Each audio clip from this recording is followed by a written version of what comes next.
अऊज़ु बिल्लाहि मिनश्शैतानिर्रजीम बिस्मिल्लाहिर्रहमानिर्रहीम अल्लाहुम्मा सल्लि अला मुहम्मदिन व आलि मुहम्मद वअज्जिल फरजहुम। दोस्तों, जानवरों में रत मूत्रा की एक बीमारी होती है जो चिचड़ियों की वजह से होती है। इंतहाई ख़तरनाक बीमारी है रत मूत्रा की बीमारी। हमारी उर्दू ज़बान में इसको कहते हैं। वैसे इसकी जो अंग्रेज़ी टर्म है वो है बबीजियोसिस या रेड वाटर डिजीज़। असल में ये दो तरह की बीमारी होती है। अगर ये फास्फोरस एक नमक होता है, इसकी कमी की वजह से हो जाए तो इस कैफियत में जो रत मूत्रा की बीमारी होगी इसमें बुखार नहीं होगा। और अगर ये रेड वाटर की डिजीज़ प्रोटोज़ोआ की वजह से हो जिसका नाम है बबीजिया बोविस और बबीजिया बाइजेमिना, ये दो तरह के प्रोटोज़ोआ हैं।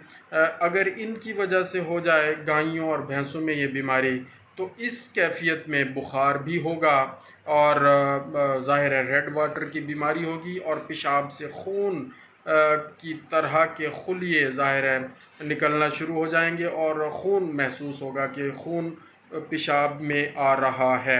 अच्छा, घोड़ों में जो ख़तरनाक प्रोटोज़ोआ होता है उसका नाम है बबीजिया इक्वाई। बबीजिया इक्वाई घोड़ों में ये बीमारी रत मूत्रा की करता है और गायों और भैंसों में बबीजिया बोविस और बबीजिया बाइजेमिना ये दो ख़तरनाक जरासीम हैं। अच्छा, ये फैलते कैसे हैं? ये चिचड़ों की वजह से फैलते हैं।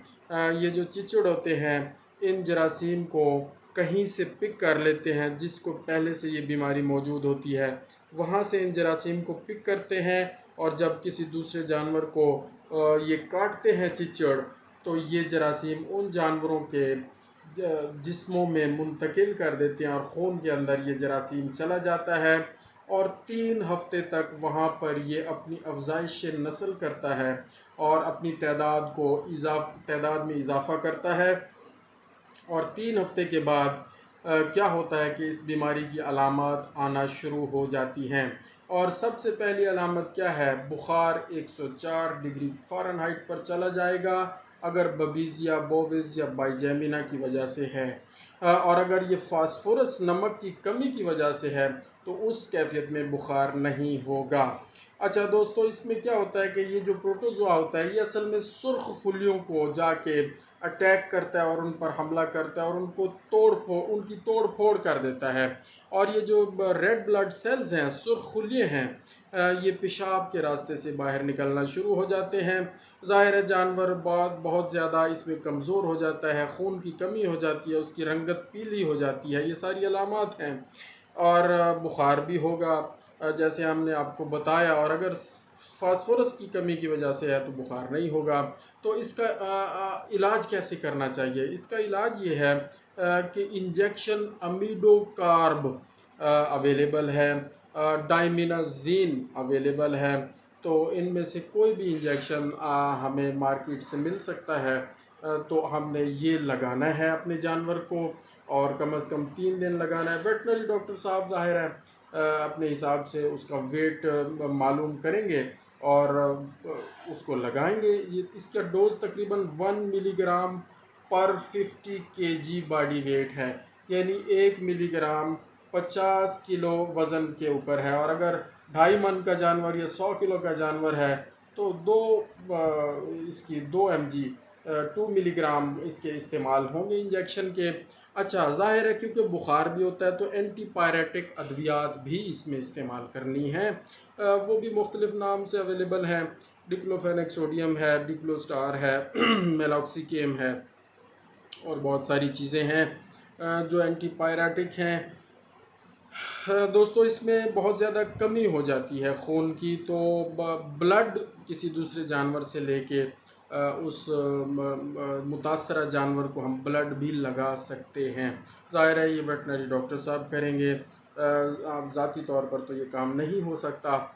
और इसके अलावा जानवर में खून की कमी को पूरा करने के लिए और उसकी कमज़ोरी को दूर करने के लिए दिन में 2 मरतबा 4 से 5 लीटर दूध लें और उसके अंदर सफ़ेद मूसली, एक देसी दवाई है सफ़ेद मूसली, ये हमने तकरीबन थोड़ी सी मिकदार में 2 तोले तकरीबन डाल लेनी है और उसको आग के ऊपर गर्म करना है।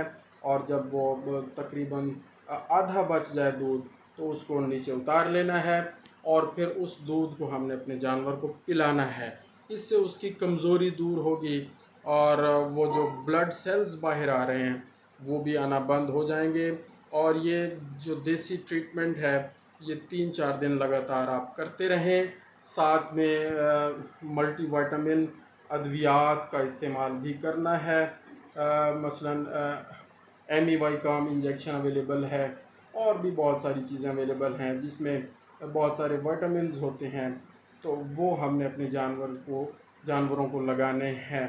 तो दोस्तों अपने जानवरों का ख्याल रखें, उनको चिचड़ियों से पाक साफ़ रखें। अगर आपके जानवरों के ऊपर चिचड़ मौजूद हैं तो आइवरमेक्टिन इंजेक्शन का इस्तेमाल करें ताकि वो चिचड़ दूर हो जाएं।